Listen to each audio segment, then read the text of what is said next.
Hi, welcome to another episode of Montana Shares, your opportunity to find out more about the nonprofits that make our state so great. Today we have Nikki and Lauren from ExplorationWorks. Welcome. Hi, Bill. So, tell us what ExplorationWorks does and how you got started. ExplorationWorks is a place that we call Helena's Science Center in Montana. And there are only 2 science centers in all of the state.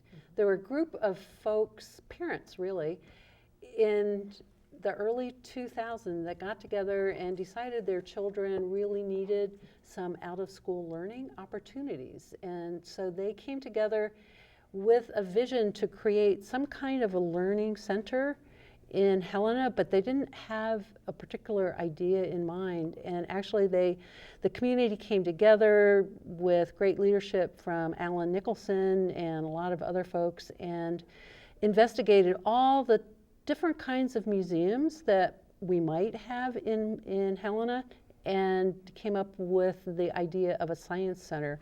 Given the fact that all of our lives are kind of directed these days by science, by science and technology, we need to have our kids prepared for the future. And so we like to say that ExplorationWorks is kind of the front end of the progression that are helping kids build a healthy future for themselves. Mm-hmm.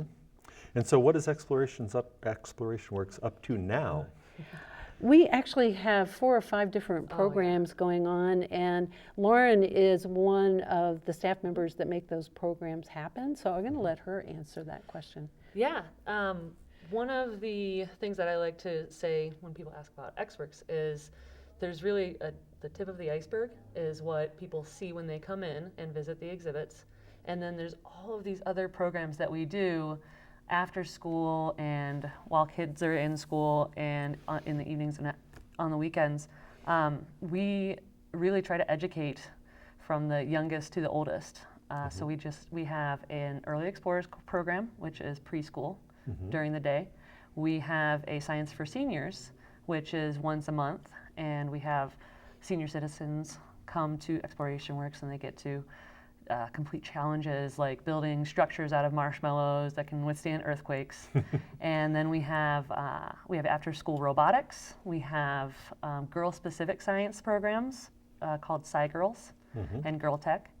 And we have an outdoor education program in Clancy called Explore Squad. And that gets kids outside doing science. So we really, we run the spectrum of things to do to get kids in the community interested in science. So you said after school. Is that every day after school when the program's running? Is it a certain day of the week, or how does that typically work? It works several different ways, depending on the program. So Sci Girls is once a week. And then our robotics, we have different levels of robotics, and that I think we're going to do 4 times a week. And then the outdoor education is twice a week. So it all depends on how much content we are wanting to deliver and how much interest. We tailor the program to what we see in the community, what the need is. Okay. And you are trying to fill the need probably more so than you're trying to fill dollars. So you offer scholarships. Is that also a correct statement? That's absolutely correct. We have generous support from our corporate community here in Helena, and we're very, very proud of the fact that any child who asks for a scholarship can receive a full scholarship to attend any of our classes, our programs, our summer camps. The only thing that we ask in return is that the parents write 2 or 3 sentences or a short paragraph explaining what they hope their child will get out of the experience that we're offering. That's about the cheapest way to get into a class you could ask for. Yeah, Exactly. and people don't realize that those are available. So I try to tell everybody, don't let cost be a hurdle to getting into these great programs. Right, and because they are phenomenal programs. So you mentioned community support. So who are some of your community partners that make this work so well? We have a huge number of community partners. Some of them are supporting us specifically through grants and sometimes corporate sponsorships. Boeing Helena is one very good example of that.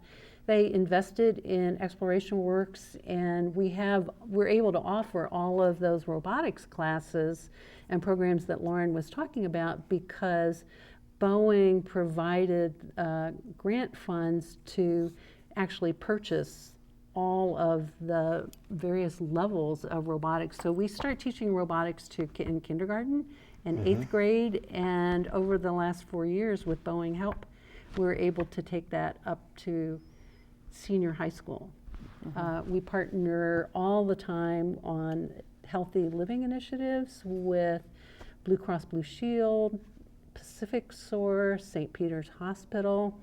And Opportunity Bank funds Sci Girls, which is really, really excellent because we can offer a lot of scholarships for girls. Great. Sometimes those resources are financial, but lots of times they come to us in other ways. And one of the partnerships that I'm most proud of for ExplorationWorks, and especially because we're just under the Euclid Tunnel from Carroll College, but we have a 4-year program that we're offering called the Young Girls STEM Roundup, where we recruit girls in 5th through 12th grade to come spend a day on the Carroll College with young women in STEM, science, math, engineering, and technology careers, working on in a hands-on way to explore career paths. And Carroll College donates not only all of their classrooms and their labs for that program, the Carroll College students provide the lunches, contribute the lunches, so all of those upper elementary and middle school girls can have lunch with college students. And yeah, that's cool for them. That might be the coolest part of the day. They think they're pretty grown up. Yeah. So along the lines of women in STEM, which I think is a really great thing that needs to be pushed forward right now, because we like to shuffle them off into other things that aren't probably as important to our society. You have sort of a success story. You have a close tie to a Capitol High graduate that's gone on to quite a career at NASA. Is that correct? So tell us a little. Stories drive our society. Tell us a story. Who might you be talking about? Yeah, that would be Dr. David Newman, and of course she's a graduate of Capitol High, and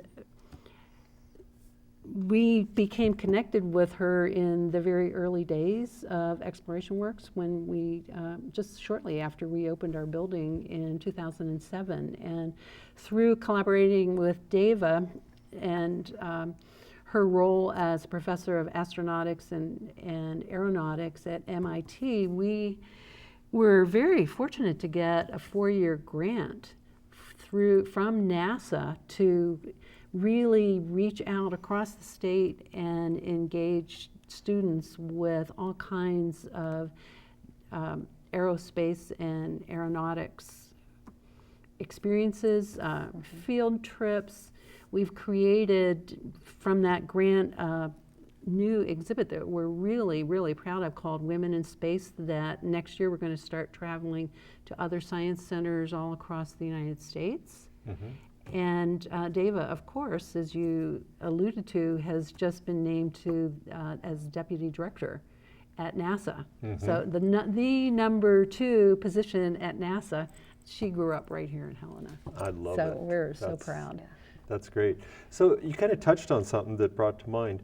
You have a really distinct relationship between all these science museums around the country. And you get the sort of the benefit of joining ExplorationWorks and being able to access other ones, as well as sharing exhibits. Why don't you tell us a little bit about both of those aspects? Oh, well, one of the nice things about being a member of ExplorationWorks is we're a member of the Association of Science and Technology Centers. So if you're a member of Exworks, you can go to the Museum of the Rockies in Bozeman and have free admission. You can go to science centers in Seattle and Oregon and get in for free. So there's a good partnership there so that people coming from out of state can check out ExplorationWorks and compare and see what we have to offer. And actually, a membership in ExplorationWorks gets you into virtually every science center in North America free of charge. So if I go to Chicago to the Science and Tech Science down and there, Industry, Science and Industry, Yeah. I'm free. in. Yeah, There you go. you can go Might pay to money for that. Calgary. I think that's a great partnership. So Yeah. talk a little bit more about how you share your exhibits and how you can Oh, develop yeah. that kind of thing. Yeah. We have, we're very fortunate, we have a shop space down in the basement of ExplorationWorks, and two awesome staff members who work with Lauren and our other staff educator come up with the ideas for a lot of the exhibits, and we build a lot of our exhibits in-house. But we also really, because we're young, we need to build up our repertoire of those exhibits that we have in-house. So meanwhile, we're renting exhibits that other museums around the United States and North America have created, just as we're going to be renting out Women in Space. We bring exhibits from around the rest of the country into Helena. We just last Saturday opened our newest traveling exhibit called Eat Well, Play Well, created by the Oregon Museum of Science and Industry, and that's going to be with us for 3 months. I think what probably surprises most people is how incredibly expensive it is to bring those exhibits in. The Eat Well, Play Well was one of the less expensive ones. It's $20,000 plus shipping to bring it to Helena for 3 months. So we don't have nearly as many of those traveling exhibits as we'd like to have. We were always trying to change up our exhibits every 3 to 4 months, so there are reasons for people to come back and visit, and we're gradually moving toward that, but there's a lot more that we still have on our agenda to do. Yeah. Great. Yeah, they're fun. Yeah. So your board has just finished a 3-year strategic planning, is that correct? Yeah, we just So what's the next 3 years look like is the follow-up question to that. Okay, yeah, good question. We've really thought about 3 areas that we want to concentrate on. Of course, STEM education, science, technology, math, and engineering, that's our bread and butter. That's what we live with every day. But we also are looking around and realizing the way science and technology are so pervasive in our lives today. All of our kids need to be comfortable, and they're growing up. This generation of kids are growing up with science and technology, but if they're going to go into science and technology careers, the younger we can start them, the more likely they are to follow that kind of a career path. And so we actually start with 2-year-olds. And go from there. So the early childhood education is the second focus of our strategic plan, and the third focus is healthy living initiatives. As we want kids to have healthy minds, but we also need them and their families to have healthy bodies. And so making good food choices and being physically active are very important for the future of Montana's kids as well. So that's why we have the Eat Well, Play Well exhibit here.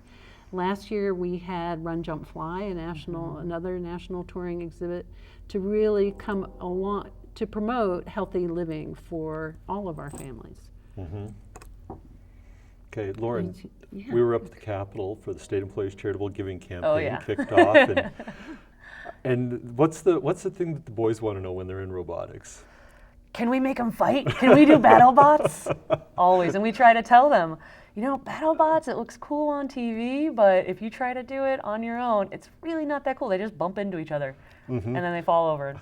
So we really try to stress with the robotics that the best thing you can learn is how to work together. And that's why those robotics teams, as they get to middle school and high school, are so important, because they have to learn how to work together to accomplish a goal that's difficult and how to problem solve together. And then every now and then we let them do battle bots, but they find out it's not as fun as they thought it would be. Oh, occasionally I just forget my questions. Because you're thinking about BattleBots. Yeah, it's that mail thing. You do have a fundraiser coming up, your Nightmare Fair, is that we right? do. Tell us about that. This is the 8th year for Nightmare Fair, and hands down, it is Montana's best adult Halloween costume party. It's going to be this year on October 24th. That's a week earlier than we usually do it because we figured parents want to be home with their kids on Halloween and trick-or-treating. So we're doing it a week early, but it's going to be at the Great Northern Town Center in the Best Western Hotel. And like a lot of other fundraisers around town, of course, we have our silent and our live auction. And this year we're bringing the Clumsy Lovers Band in from Vancouver, Canada, Great band. as our band. We had them 2 years ago, and it was going on midnight. I was out on the dance floor with an 80-year-old woman.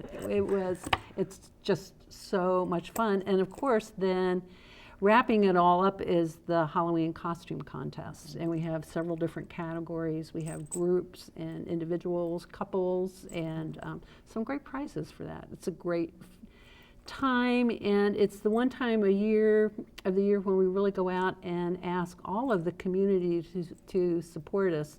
You talked about the scholarships for kids in classes. We also do Free Tuesday once a month, where everyone who would like to visit ExplorationWorks can do that free of charge. And the funds that we raise from Nightmare Fair are costs us, if we were charging admission for the people that come for Free Tuesdays, if we charge admission, would be about $30,000.